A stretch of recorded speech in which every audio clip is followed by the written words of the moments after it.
You're in the locker room. As somebody that has a serious interest in the future of work, we are at a pivotal point in time. The roles that our children are about to consider haven't even been invented yet. That's a hell of a question to answer, isn't it? Do you think AI will remove any of the bias that you sometimes see in these bespoke or handwritten pieces? I think we've still got a long way to go there. If you could push that spec through some sort of app that then allows you to get really incredible salary data alongside it. So you can say to ChatGPT, now I've created this job specification, please review this spec across the market rates for comparable roles. And then you've got real deep data, which you can then present to your client and say, look, guys, you're just miles away from where you need to be. That would be really useful. And obviously that would be something, no doubt, that will come down the line as it's pulling out data points from whatever form. I think does it solve a problem? I think that it does solve a problem, because for me, in terms of recruitment best practice, to get the definition of the role from the start of the process with something that both parties can sign off on that says, look, this is what good looks like, is fundamentally one of the core building blocks of recruitment best practice, and something our industry does absolutely terribly. Okay, so we need to get that down, and if you've got a process that allows us to do that, that would be great. If we can instruct it to remove masculine bias, so it's actually more appealing to a more diverse workforce. If I write a job specification, typically it has a masculine sense and feel about it, and so we need to make sure that it's appealing to all sorts of people from all sorts of diverse backgrounds. And I need that sense check. I have unconscious bias, as we all do. So if ChatGPT pushes back and says, look, there are lines in this text which are just completely wrong, let's replace this with something that is a little bit more inclusive, that has got to be a positive thing. And actually, just by you asking me that question, and anybody that's watching this, I think that's a really interesting and important, valid point. Maybe we should all, off the back of just listening to this, and if we're using ChatGPT, ask it to say, is this job specification inclusive? Do you sense any bias in the job specification?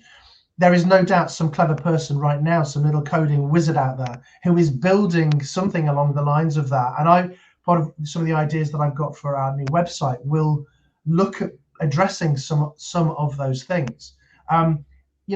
Just to diversify and go off a tangent slightly, recruitment for hiring managers is a bit like kind of going on location with Phil and Kirsty, right? So, what happens is that if you don't define the job specification, you go on your house hunt, right? And you end up seeing lots of different houses, one with a double garage, one with a lovely walled garden, one with a beautiful open plan kitchen. You go on, you view these properties, and then you hear somebody saying to Phil, oh, I wish if I could have this house in this location, this would be the one, right? And Phil says to them, look, you've just not got the budget for that. That is the same thing in recruitment. What happens is the role's not defined particularly well, and then the interviews start to happen. The client says, oh, I'd like a little bit of that with that candidate, and a little bit of that with that candidate, and then they make it up in their head. They don't tell anybody, and then the recruiter misses the mark continually because it's changed. And so using AI to build the spec, to define the spec that gets signed off, that all the parties keep referring back to, keeps us on the straight and narrow. And when I refer back to the CTO recruitment that we did that incredibly well, and it was just seamless because everybody understood where we were. And I use AI to produce that job specification. So it really does work. It does work. It does work. And I think one in two organizations don't have an approach, a methodology to ensure it's a bias-free process. And you think it's kind of worrying in current climate. But let's hop across to I like the location reference. Always wanted to go on that show, gotta be honest. Phil's amazing. Let's hop across from a candidate's perspective then. So there's a lot of chatter, quite rightly and quite understandably, around neurodivergence. It's usually aimed from a candidate's lens, because candidates are seen as the one under the swinging spotlight when you're kind of going through that process. You're the one joining the teams. You're the one who somehow feels like you have to prove yourself culturally that you can be a fit. When actually, for my money at least, there's, again, it's a two-way street, that. But has AI, as part of a recruitment or a hiring process, supported, would you say, those that are neurodivergent, maybe highly introverted? Do you think it in any way aids them, or do you think there's still something that, from an organization's perspective, they very badly and quickly need to learn? Well, that's just, wow, what a question that is. How do we come at that? I think that let's just start with the whole concept and the whole discussion around neurodivergence for a second. I mean, it's come into my orbit in the last 12 months because I met two people, both autistic ADHD, both entrepreneurs, both have challenges in their life. One's actually a career coach, one's a CTO, and an incredible person. And through talking to them, I identified some neurodivergent traits in myself and started to then become hyper-focused on what is neurodivergence. Because if you are neurodivergent, you are going to hyper-focus on things. So by the very fact that I did that, I started to kind of almost double down on this. Well, hold on a minute, what the hell's going on here? Since then, I've spotted neurodivergence everywhere, in everyone, not necessarily everyone, but I'm looking at everyone.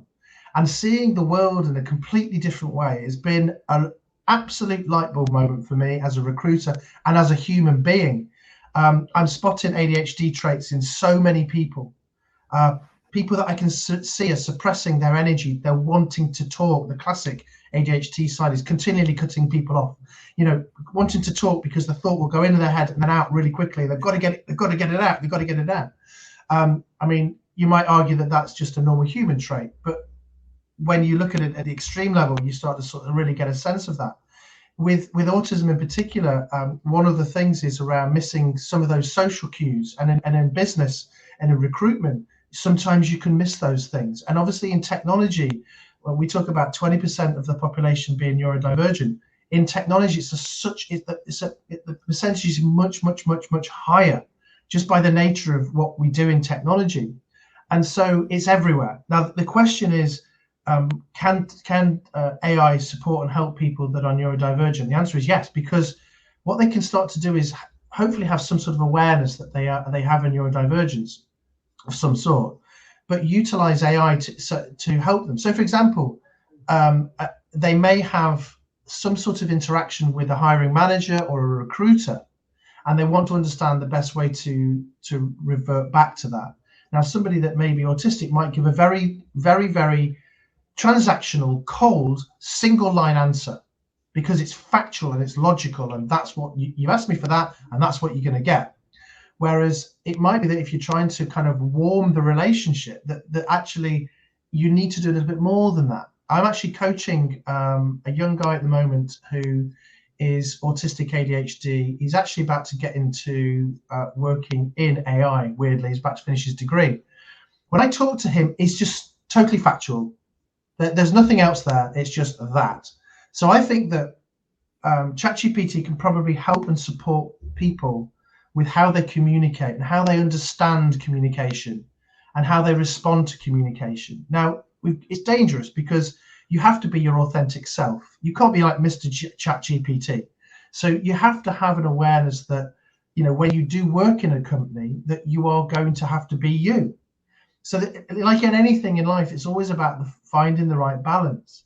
But if you can start to warm the communication, build awareness, maybe through using technology, but also then for me, being honest, I've had quite a few conversations, which is, would you tell an employer that you are neurodivergent? That's a big question. So I'm talking about at the start of a recruitment process, as a candidate, would you put it out there? I did a survey and it was a 50-50 split, between yes and no. So that when I'm talking about this, you have this ChatGPT, you warm the person up, now it's day one. You have to find the balance between being authentically you, being honest. My view is you should be honest. You should explain at some point in the process the neurodivergence and hope that the employer is going to do the right thing. I don't know, again, to answer that question in a really roundabout way, but I think that I see the world that way. And I like to think that organizations, especially in tech, because if you remember what I said earlier, we are trailblazers. So many industries are so far behind us. But in tech, we are really pushing the boundaries. We're thinking about adaptations for neurodivergence. Tech leaders are aware that in certain situations that neurodivergence can make somebody in coding and tech and data absolutely superhuman. And I know through talking to people who have got neurodivergent children with autism that neurodivergence is not a superpower. It's really hard. It's really tough. And I've learned that through talking about it in a real positive way. And they said, hold on a minute, Simon. You know what? Neurodivergence is not a superpower. It's really fucking hard. Yeah. It's really challenging as a parent to understand that. And I think I'm just, as you can tell, very passionate about the whole subject.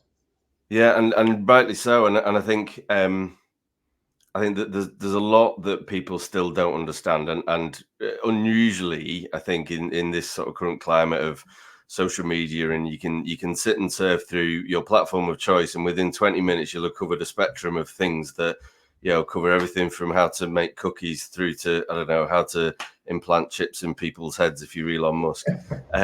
You've got everything in between, but it's super important. And one of the things that I find really interesting there is your poll on would you declare it, your neurodiversity.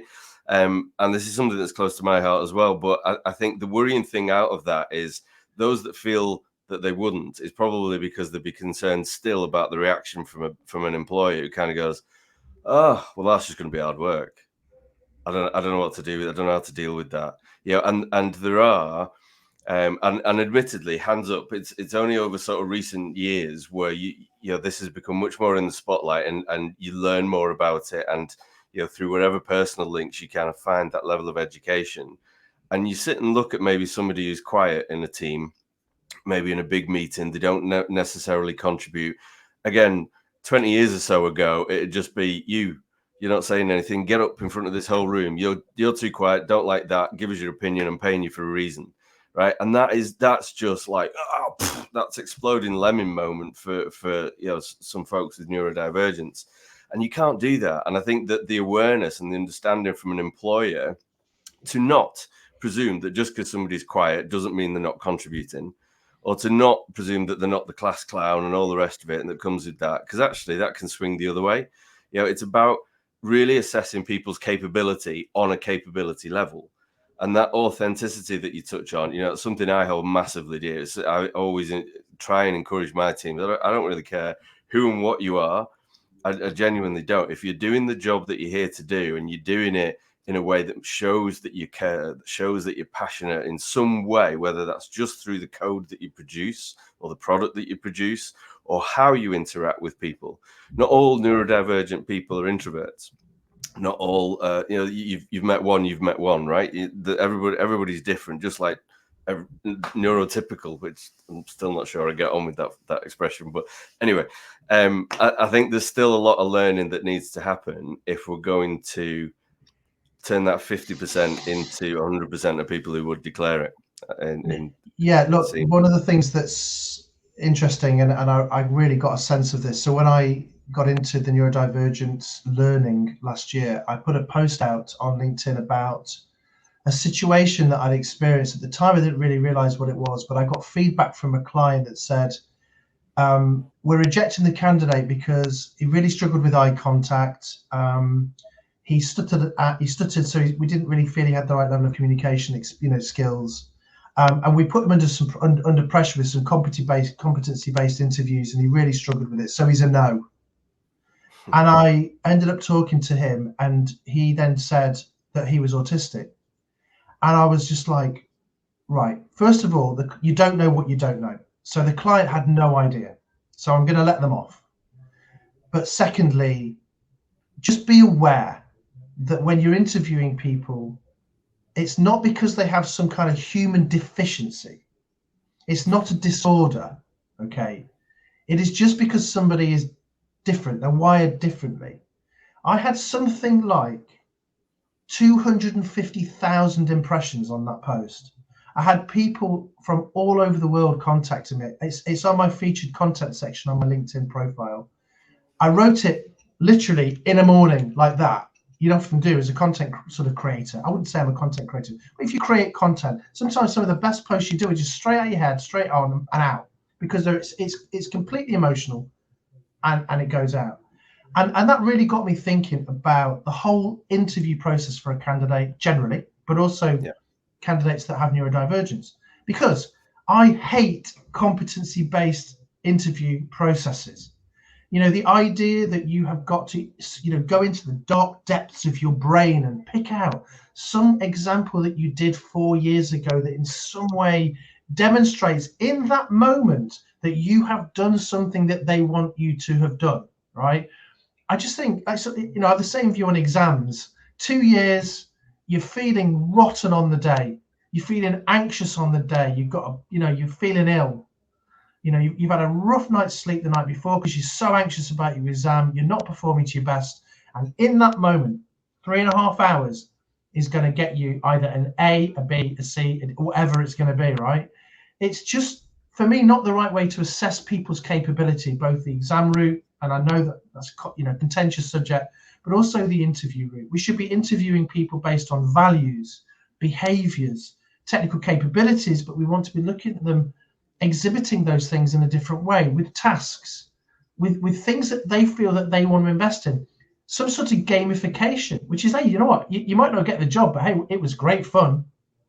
And actually allowing people to exhibit their core skill sets and capabilities in a totally different way. I just think that competency-based interviewing processes just need to be flung out of the window. There are different ways that you can assess people's capabilities. Competency-based interviewing is typically done by people that don't know how to interview. They need a framework. They need questions on a pad. They can't assess capability without that structure. Okay, and that's fine. That's fine. People need help. It's not an easy task. Okay, you've got 3 or 4 interviews. You want to measure people the same way throughout the process.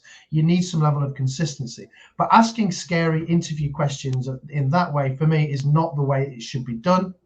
And the best companies that I'm seeing, the best hiring managers, are not interviewing people that way. They are allowing people to relax, be authentic, be themselves. They're getting them tied into a concept or a technology or a product. And then they are getting into the subject matter in different ways and evidencing that subject matter and capability in different ways, not with a cold texted competency-based question. Yeah. How do you feel about that, Neil? Do you know what? I've never been a fan. I'm never somebody who's been great at exams. Full stop. So any interviews where it's like you say, that kind of pressurized. I think any one of us, however experienced you are, will go. And that's why these sessions I always find very interesting doing these, because I'm firing questions at people like yourself and kind of going, answer me, give me your immediate feedback. And so those kind of competency-based things, I agree. In the absence of anything else, it's all the company's got to fall back on, and it doesn't work. I would say to you that the majority of candidates that go through competency-based interviews have negative feelings towards the company they're about to go and work for. So a classic case is they have the kind of chemistry call, the getting to know you call, which I think in tech has now become a thing. The hiring manager will have a chat about the opportunity and they'll get a bit of a sense, which is great. And if you're not doing that, you absolutely must do that part of the process. Companies that are, or hiring managers that are very busy or don't prioritize recruitment, go straight into interview, bang, do the warm-up chemistry call if you can. But what happens then is it's like, yeah, we think the guys, I got on with him on the, face value, really good. And then they throw him into some cold competency interview. All that good has been undone in that moment. And then what happens is the candidate gets 2 options. They get the lovely warm and fuzzy approach with a good structured recruitment approach, or they get the cold competency-based approach, which doesn't work for them. And also tech testing as well. Tech testing is, for many tech people, I think, again, I've done polls on it. It's surprising how many people do like testing as part of the recruitment process. But when I've run polls on LinkedIn, it's 80-20. So 80% hate it, 20% like it. So there are people that like it. It's not completely 100%. But for me, you do testing when you've got the candidate almost at offer stage. They are so engaged in the process. They're more than happy and understand why you might need to technically test somebody. And again, neurodivergence, tech testing, being measured in that moment is difficult. I see it from both sides, the employer and the employee as well. And I think regardless of the role you're coming into, being brave enough to say, "Can I meet some of the team, please?" Before you're prepared to accept, if you got that far, or before you're even keen to take up whatever the next level might be, be brave enough to ask, "Can I talk to some of my peers? Can I sit in with the team for an hour, join a team meeting, maybe sign an NDA? I don't care, but how can I just get that sense of what I'm walking into properly?" LinkedIn, let's bring the conversation into the power of LinkedIn. But LinkedIn is an amazing thing because there is, I think the etiquette around LinkedIn has changed. I'd like to promote anyway that the etiquette of LinkedIn has changed. If you're in an interview situation, you should already be connected to all of the stakeholders that are interviewing you. So the minute you get an interview request with a hiring manager, you connect. But also, you should be connecting with your future co-workers in that moment. You should be fishing for information, sending them a connection request, asking them, thank you. They accept your connection request. Hey, thanks a lot. I'm really interested in working for the company. Love to hear your thoughts. I can see you've been with the company for 18 months. What's it been like? Okay, now, if you hear nothing, then it's one of two things. They're not on LinkedIn very much, or they would prefer not to have the conversation. But hopefully you're going to get some positivity from some people, or if you get lots of engagement and positivity, then you just get a sense of what that looks like. Plus the fact it's just a really bloody good network connecting and building thing to do. So you can do that. I think a lot of organizations, a lot of people have an awareness now of Glassdoor. And again, you should be checking out Glassdoor as well as part of that process. But fundamentally, and I know we wanted to touch on this personal brand thing, you have got to, before you even get into the recruitment, get into the interviewing process, you've got to set your stall out now. You've got to build out your personal brand. So many tech people in this last sort of 6 to 9 month period have really realized that dusting off your CV and putting the latest job onto the document you've had for 15 years, that is not the way it works anymore. It is actually a full-time sport. And I'm not saying that you should sometimes be some sort of kind of content creator or thought leader or influencer. That's not what we're talking about. We're talking about setting up yourself, your capabilities, your personality, your achievements, your values, and your the sense of who you are and what you're all about. Is setting that up and getting that onto LinkedIn. Now, you know what? If we were going to create this idea of how do we present ourselves to an employer, if we were going to scrap CVs, let's imagine for a second that CVs just don't exist, that it's just not a thing, that horrible reverse chronological order format, because we're all better than that now. Like, we're all more creative than that now. That's gone. We would create a different platform and a different way of communicating what we do. It'd kind of be like a personalized website form. And actually, I still, as much as we all kind of love LinkedIn, LinkedIn is really pretty average. If you think about it that way, does it allow me to really get over all the amazing things that I've done, the tech, the projects, the achievements? Is it really any good as a platform? I don't think it is. It looks really, if you look at it through those eyes, it looks really old fashioned and really old school. But we work with the platform that we've got. We make it as good as we can make it. And what I'm saying to people now, especially in the tech leadership space, you have got to have a personal brand when you're not even looking for a job. You've got to build that out. It's got to be continual. You've got to be continually doing it. And the people that I'm seeing who have suddenly been caught with their pants down are contractors who have had a really tough time, contractors that work in fractional, so people that work, obviously odd days of work, project leaders, project managers that have found themselves at difficult times because projects just haven't been coming through. They're suddenly going, well, my CV's just not working. What am I going to do? And now they're coming to me as a career coach and job hunt coach and saying, what's the situation? I'm like, guys, the game's changed. It's totally changed. I don't know what the statistics are, but if you have a LinkedIn profile with no backdrop and no photo, you are pretty much invisible. That's the starting point of this conversation. So it's like, let's just start there. That little line underneath your photo is the most important line anywhere, and literally anywhere, CV and also on LinkedIn. And by the way, we talk, if you're looking at this from a techie perspective, as a recruiter at the back end using LinkedIn Recruiter, the UX is really clunky. It's not great at all. And it takes a while for me as a recruiter to find a CV. It's not like there. I've got to go searching for it, right? There's a reason for that. And that is that LinkedIn wants you to be a profile first recruiter. Okay. They want you to, if you're applying for a job on LinkedIn, they want you to kind of assess the person on LinkedIn.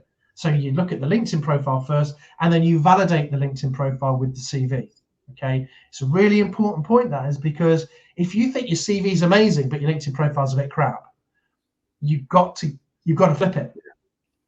And that's that's important. that's not easy for people to get on board with, is it? And because again, you kind of, everybody's different. It's not always your bag. And I know I put something up at the end of last week, which is, to be patient when people do put posts up, because I think there are a lot of people who are embarking on that journey with support from people like yourself, kind of going, this is where you've got to be. Unfortunately, there's been a lot of people put on the jobs market over the last 6 to 12 months that didn't expect that, and now they are trying to pick up those pieces. But that kind of, that rejection sort of syndrome, that sensitivity to rejection, if somebody, not quite Facebook styley, but if somebody kind of goes, I disagree with your opinion, which everyone's entitled to do, as long as it's done professionally and respectfully, of course. But people embarking on that journey, they're not used to it. So it's a whole new world that they find themselves in. It doesn't mean spit out 3 blogs daily. It doesn't mean put out a video every second day. It could be something as small, like you say, as just liking posts that align themselves to you as whatever your role is, whatever your leadership style is, wherever it may be, but associating yourself with a line of content, a line of brand, effectively, that does exactly that. And so I think a lot of people struggle as to where to start, other than picking up the phone and speaking to you. What would your biggest piece of advice be, I guess? Right. Love the subject. And I feel like the recruitment industry just don't do this. So for me, when I set up 432 Consulting a year ago, I wanted to plug this little segment that allows me to answer the question that you just asked, which is, how do you start to build out your personal brand as a tech leader or as a tech professional? And what do you do? And you've got kind of beginner, intermediate, and advanced kind of levels in that sense. The beginner level is get a nice smiley photo, a friendly photo, get a backdrop that says something about you, and get a strapline that says what you do and what you're passionate about. Stage 1. Okay. Get a summary section on your profile around really what you do for a living, what you've delivered, and those sort of kind of core capabilities. So when I work with people through the coaching, we build out the capability pillars, these core capability pillars, and they start to build to become what I call the personal value proposition, just pulling everything together that makes you hopefully the awesome person that you are. Now, when I go through the coaching sessions, those pillars are coming from everywhere. And actually, as a leader, there are so many pillars. And actually, there are pillars that you've forgotten are even pillars, because you have this unconscious competence. You do so much stuff over so many years, you forget all the cool stuff that you do. And I'm like, hold on a minute, let's get that one in. That's bloody brilliant.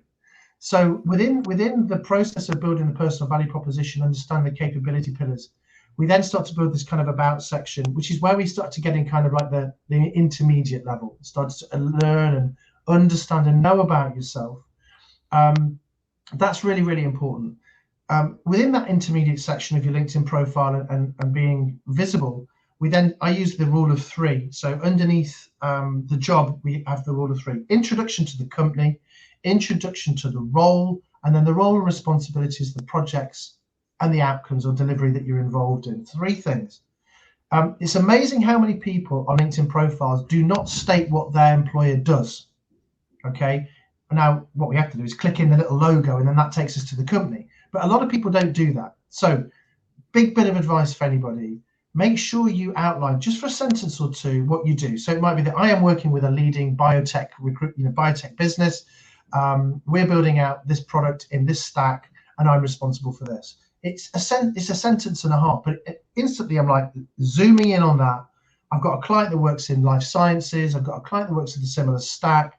I've got a role that fits something around those things. That line gives me, or gives the candidate, a few more seconds of my time, because I'm like, right, I'm going to take it to the next level. So we're building out the pillars, we're building out the personal value proposition, we're using the rule of 3 under each role. And what we've got is the starting point of a really nice looking profile. Now, what happens is that people have no idea where to start with that. It's really difficult, really difficult. They need an expert that knows about tech, that knows about jobs in tech, and that knows about broader careers of what is the future. And that's the niche that I operate in, and it works really, really well. So that's level 2, that's intermediate. And then you've got advanced. So now you've got this incredible profile. You feel really good about things because, number one, you've rediscovered who you are. You're feeling confident in your proposition. And if you were to imagine yourself building your own personal website, you'd have the about section and have the services section, and then you have the contact section. So you think about yourself almost like in website terms with when you build a new profile. The advanced section is then the networking section, the connections section, the commenting and content sections, the final part of the jigsaw puzzle. If you get the intermediate bit done well, and your profile is optimized well, headhunters will find you. Bearing in mind that only 30% of leadership tech roles are advertised, 70% come through search and headhunting, right? So you've got to get the profile done to even be seen and to be visible, right? So, but the third part is around following companies that you want to work for, connecting with future line managers, connecting with future co-workers. You know, if you're working in an education technology or any kind of tech, ed tech, biotech, health tech, whatever it is, pick 25 companies that you would like to work for, connect with the future hiring managers, connect with your future co-workers. Make that the advanced level. That's stage 1. Stage 2, utilize some of your background and experience, but do it in comments. Maybe you're not ready to put your content out yet, but comments are brilliant content. They're probably even better than writing your own content. Follow a thread, follow a theme, offer your advice, offer your insight. People will view you, people will want to follow you or connect with you. Third section then, I've got an incredible idea. I had a situation with one of my team. I resolved it this way. I think I can share that insight that I think people will feel there's some value. That's content creation. Put some content creation out there. So 3 stages: beginner, advanced, beginner, intermediate, advanced, personal brand development, personal value proposition. That's what I do with 432. It's an incredible thing to do. I hope that by me summarizing that for you, Neil, and anybody that's watching, that gives them some of the core building blocks that they need. If you do not do that, if you are a person that has just literally got your CV and put the job on top, you are going to struggle in this market right now. That's the message. And like you said, I don't have any problem with putting it out there. And I'm telling you that for the last 6 to 9 months, it's been a tough market in tech. You've got to go the extra mile and do that. Yeah, I 100% agree. And it wasn't, I'm still kind of learning that particular curve myself. But it's amazing how quickly it kind of happens and changes and you get comfortable with it. But it's super important. It does change the game. I'll put links to all of Simon's areas, whether that's the recruitment arm or his career coaching side. I'll put them in the links to the video below when you're watching this back. So if you let Simon know you found him in the locker room, and I'm sure he'll give you 0.5% off. You know, the way I work is, if you're working with me as a candidate, you get all of that great stuff for free. You know, I end up sort of saying, I can't present you to my client unless we do some stuff with your profile, with your CV. A lot of recruiters will do an element of that, but what they don't do is can completely deconstruct and reconstruct not just somebody's profile, but somebody's whole mindset around what it is that they do. And that can be quite daunting for people, quite stressful for people. But it's everybody that I work with are like, that is one of the best things I've done. And you know what, it's difficult in life because you can't talk to your partner about it because they don't live in your techie world. You can't talk to your boss about it because you're about to leave. You can't talk to your co-workers about it because it's confidential. So what happens is within careers and within your life, you live in your own echo chamber so much. One of the few areas that you really, really do. And there isn't really for me a place, outwardly that deals with that. And that's where 432 comes into play. I could literally go and set that business up as a standalone business right now and run that right now. It's almost therapeutic, isn't it? It's and I don't say that lightly. I don't. Therapy services provide what they provide for all good reasons, but for not dissimilar reasons to what you just said there. It's difficult to find the right people to talk to about the right things. Coaching, career coaching, I'm a huge advocate that everybody should have a mentor. Everybody should have that person that maybe they once worked with, maybe they found somewhere along a different journey, but that person they can go to who gives them warts and all truth, but advice, good, solid advice and guidance that isn't the spouse, isn't somebody they work with because they run a risk there. It's about having that space to be able to go and just speak openly, speak honestly, help them help you in building your brand, your identity, and who you want to be in the next role or the next chapter of your current role, wherever it may be. Have you ever sold out for a fee, Simon?